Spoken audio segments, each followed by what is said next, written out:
So this was something we spoke about originally a year ago. It was announced. It's coming now from YouTube, and people are getting their dander up over this for all the wrong reasons, especially on Twitter when people don't use any common sense, obviously. But the YouTube subscription service is on its way in late October. It's called YouTube Red. Slightly problematic name just because a RedTube exists and it's a porn site. Yeah. Slightly problematic. And I guess they're using red because that's the color scheme on YouTube. It's not the strong, not the worst. It's actually not the worst name, even though a porn name exists. It's not the strongest name though for that. Maybe they could call it YouTube Plus. I just think of it's like Hulu Plus, I just YouTube think Plus. of Red as being like danger, and then also you have RedTube. That to me, I don't like any of the. I mean, the connotations are not necessarily the best. Maybe they don't want to do a YouTube Plus because of Hulu Plus. They didn't want to copy off it. YouTube Gold. Pick any other fucking prestigious color. YouTube Platinum. So what this is a subscription service that's It's now people calm down. It's totally optional. YouTube's not going away. It's optional for $10 a month. You watch videos ad-free. You can also have, I guess, an easy interface to download the videos straight from the browser instead of going to another website. You can doing it that way. And then there's certain mobile solutions they have there where you can listen to a song while doing other things. You know what I mean? Like you can get out of it. And you also get a subscription to, which I don't know anything about this, but I guess YouTube's coming out with some sort of music app, but there's also Google Play music service that you get that thrown in there. So it's not just about seeing YouTube without ads. You get a few bonus features thrown in, and you get to see exclusive videos. This is where it becomes like Netflix, in that you get videos and series with some of the big YouTube stars that you wouldn't get from the normal free service. So PewDiePie is doing a horror reality show that's made from the makers of The Walking Dead are doing this, where they're throwing him in haunted houses and reality situations. There's a camera on his face and they're running around with him. They're throwing him into recreated situations from scary video games. Yeah. So before everyone gets everyone on Twitter is saying, "Oh, this is the end of YouTube. This is insane." I think you got to look at it from a couple of perspectives. I think Google. We always say Google isn't making money with YouTube. People forget that. It's a huge loss leader for them. This is one way they can recoup their losses, especially since there are a chunk of people that use ad block. Right. I'm not going to get into the morality of that. I don't care at this point. It's just it's the reality that people aren't going to do that. So, first of all, you can't also then. Well, I will say this: you can't sit there and say this is bad and then use ad block. That's just, you're insane if you do that, because you're one of the reasons they're doing it. Sorry. They lose. I think the figure's in the billions that they lose off of ad revenue from people using ad block per year. So you're part of the problem. Sorry. I don't care about you saying, "Oh, there should be a better way." There isn't. In the history of entertainment, you either make money through advertising or sponsors, or brand deals. That's it. I have my qualms with this, but quite frankly, this is the better way. Oh, you just pay for it and eliminate the fucking ads. Well, there you go.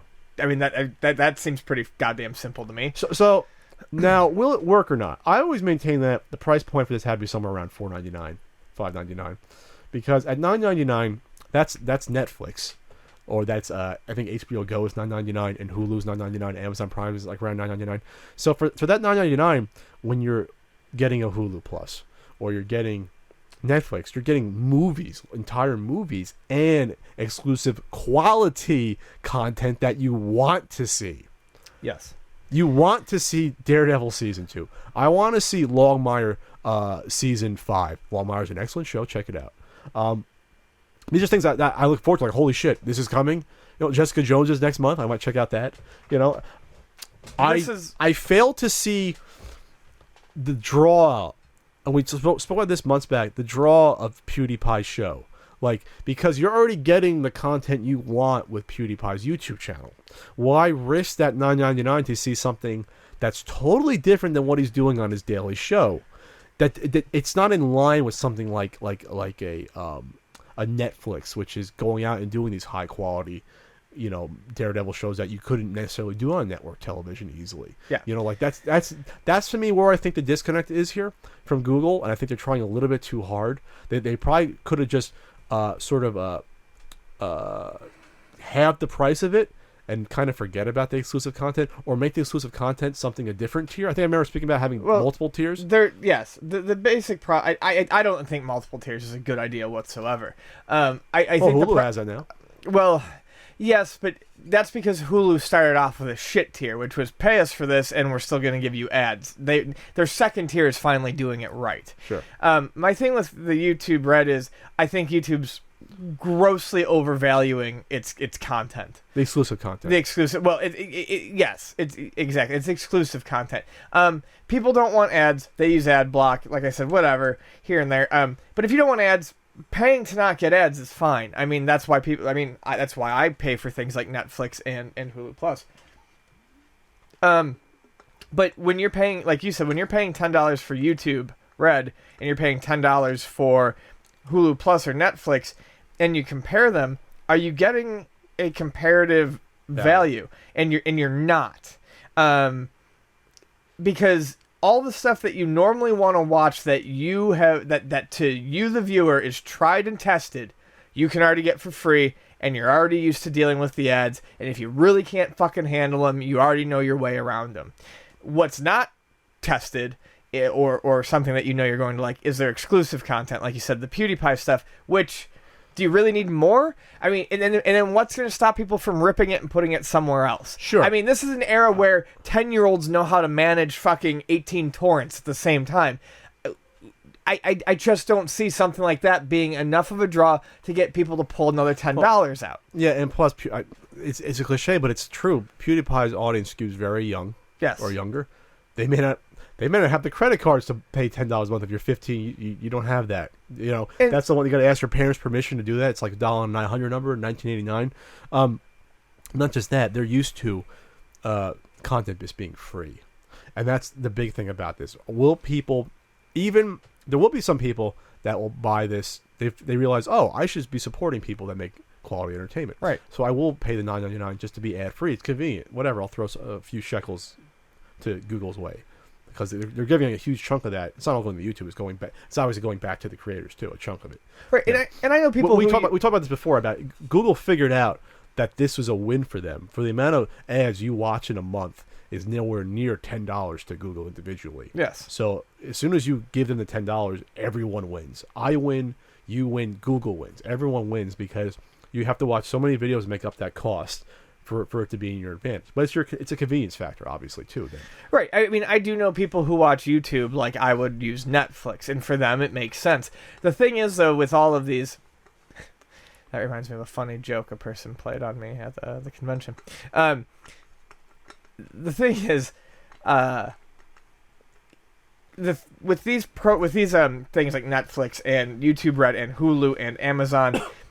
You know, what gets people is it's like, oh, this is a really cheap replacement for me for cable or something like that. And then you get one like Netflix. And then you go, well, you know what? Hulu has something that Netflix doesn't have, so you grab that. And then you get the WWE Network if that's your thing, or Crunchyroll. And all of these things start to add up. And I almost feel like YouTube Red is coming in at a time where a lot of people, they look at their monthly bills and they've got Netflix and they've got Hulu. And they start to wonder, well, how much more do I really want to pay for when I can get this for nothing? Sure. I mean, it depends. It's going to be the type of person. There are people that will say, I'll just use ad block. You're not the person this is marketing to, obviously. Right. Because I think very few people that use ad block, you're used to not paying, you're not going to pay. Well, it's like saying anti-piracy things stop piracy. They don't. The pirate is going to pirate regardless. Sure. So the other aspect of this is that the terms of service has to be accepted by all the YouTubers, or else you can no longer put your videos on YouTube. So you have to buy. Well, that's fucking bullshit. You have to buy into this being part of YouTube. Like, so I guess because it's probably an agreement in terms of, well, having the paywall, you get money from it, so you have to agree to the terms of service. So if you don't, I think all your videos go private. I think I agree to this. I think they sent an email out about this already. They came out and said, Google, that already 98% of YouTubers agreed to this. It was probably a terms of service thing. They said, okay, because what are you going to do? Say no, I don't like this idea, and not have anything on YouTube? I mean, it's shitty. It's just shitty that they force you to do it. Although I mean, what would the option be? I think it would be better to just have your content not available via Red, and then if you realize you're losing out on revenue that way, you can be like, okay, my bad, I'm going to opt in. They probably didn't want to have to deal with it. Well, because there's no advantage to opting out of it. maybe that's why too. Okay. What's the advantage? I don't want people to have the choice to pay for it. I guess maybe just principle. I can't really think of a good one either. And you have people that are saying the sky is falling. YouTube will never go ad free because again, the user base is too big, and they're making a lot of money, but not enough to break even on it. But they're making a lot of money, and they don't want to turn off everyone. Then again, would anything ever be as big enough to pop up and rival YouTube? Probably not. At this point, it's like how Google is. What is that in terms of how many people search on that? 98%. I still use Lycos. I have no idea. You got the Lycos dog. I still use Hotbot. Hotbot was good. I remember Hotbot was. There was always advantages using one versus the other. Remember web crawler. Oh, back all the web found every little reference to everything. Back in the times when hunting for porn, you searched for whatever you were looking for on all of them and got the full spread. Literally. Yes. All right, so don't worry, people. Your YouTube ain't going away. You're still going to be able to block ads with AdBlock Plus. And that's fine. And otherwise, but if you want to see PewDiePie show, well then, you got to pay. I wonder if they ever approached us if we would do an exclusive show. It'd be funny. We would offer the entire podcast. There you go, behind the paywall.